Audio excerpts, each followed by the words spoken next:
Bismillahirrahmanirrahim. Assalamualaikum warahmatullahi wabarakatuh. Innal hamdalillah nahmaduhu wa nasta'inuhu wa nastaghfiruhu wa natubu ilaih.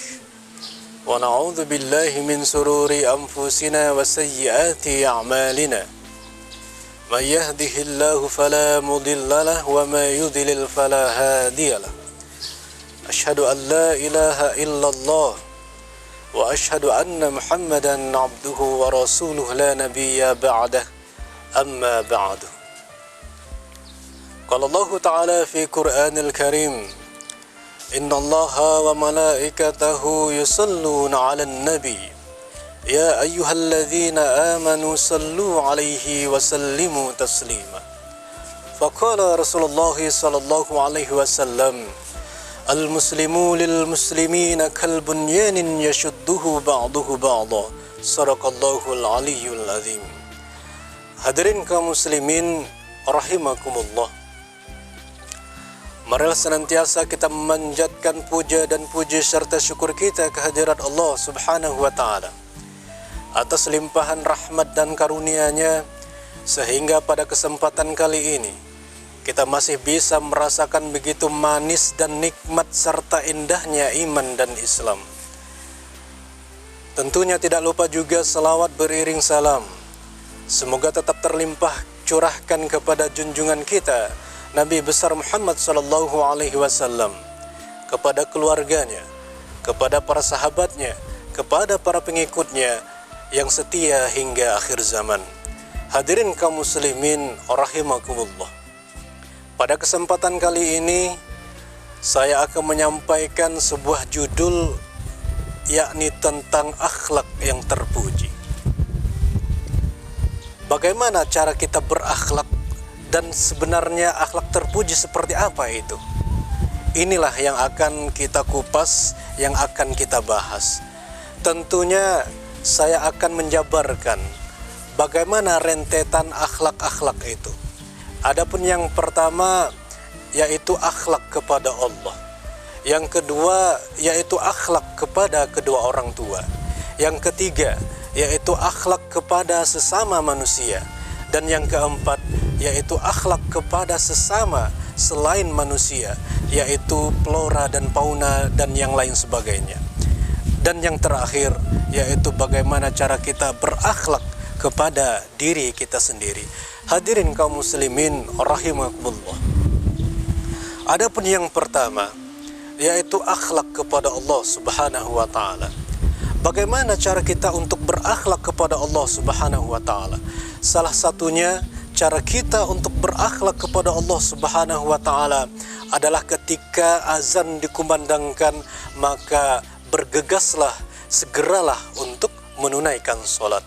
Sebagaimana Rasulullah sallallahu alaihi wasallam menegaskan, as-salatu imaduddin, faman aqamaha faqad aqamaddin, wa man hadamaha faqad hadamaddin. Salat adalah tiang agama. Barang siapa yang mendirikan salat berarti menegakkan agama, dan barang siapa yang meninggalkan salat berarti dia merobohkan agama. Hadirin kaum muslimin rahimakumullah. Itulah salah satu yang singkat, yaitu cara kita berakhlak kepada Allah Subhanahu wa taala. Adapun yang kedua yaitu akhlak kepada kedua orang tua. Bagaimana cara kita berakhlak kepada kedua orang tua? Tentunya cara kita berakhlak kepada kedua orang tua adalah apa yang diperintahkannya maka haruslah kita kerjakan. Seorang anak selayaknya haruslah merendahkan suaranya supaya tidak tinggi. Kenapa? Karena Rasulullah Shallallahu Alaihi Wasallam menegaskan, jangan tinggikan suaramu kepada kedua orang tuamu. Hadirin kaum muslimin rahimakumullah. Sebagaimana Rasulullah Shallallahu Alaihi Wasallam bersabda, Assalamu qoblal kalam, ucapkan salam sebelum berucap. Tentunya ini adalah sebuah kata yang sangat dalam yang Rasulullah Shallallahu Alaihi Wasallam sematkan kepada kita. Hadirin kaum muslimin rahimakumullah. Adapun yang ketiga yaitu akhlak kepada sesama manusia. Bagaimana cara kita berakhlak kepada sesama manusia?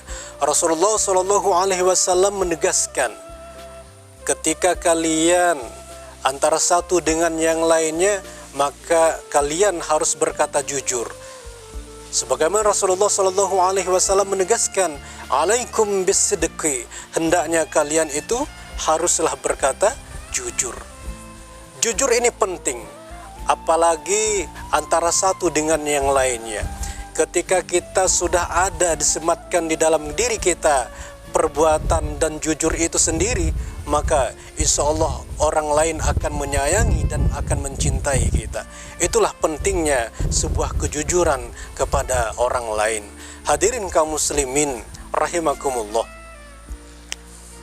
Adapun yang selanjutnya, yaitu akhlak kepada sesama selain manusia. Bisa dikatakan di sini bisa flora dan fauna. Bagaimana cara kita berakhlak kepada tanaman, bagaimana cara kita berakhlak kepada hewan, burung, binatang dan lain sebagainya. Di sini pun Rasulullah Shallallahu Alaihi Wasallam menuntun itu. Sebagaimana Rasulullah Shallallahu Alaihi Wasallam bersabda, "Man la yarham la yurham." Barang siapa yang tidak menyayangi, maka dia tidak akan disayangi. Tentunya rasa sayang ini haruslah kita gerakkan di dalam diri kita. Supaya apa? Supaya kita akan disayangi dan akan dicintai.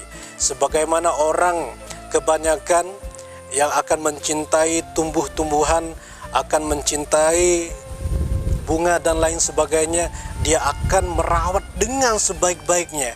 Persis dia seperti dia merawat seorang bayi yang baru lahir. Begitu juga dengan orang yang mencintai hewan seperti burung, ikan dan lain sebagainya. Dia akan merawat itu sebaik-baiknya seperti merawat anaknya sendiri. Itulah yang Rasulullah Shallallahu Alaihi Wasallam tegaskan kepada kita. Haruslah senantiasa berakhlak kepada selain manusia, yaitu tumbuh-tumbuhan, hewan dan lain sebagainya. Hadirin kaum muslimin rahimakumullah.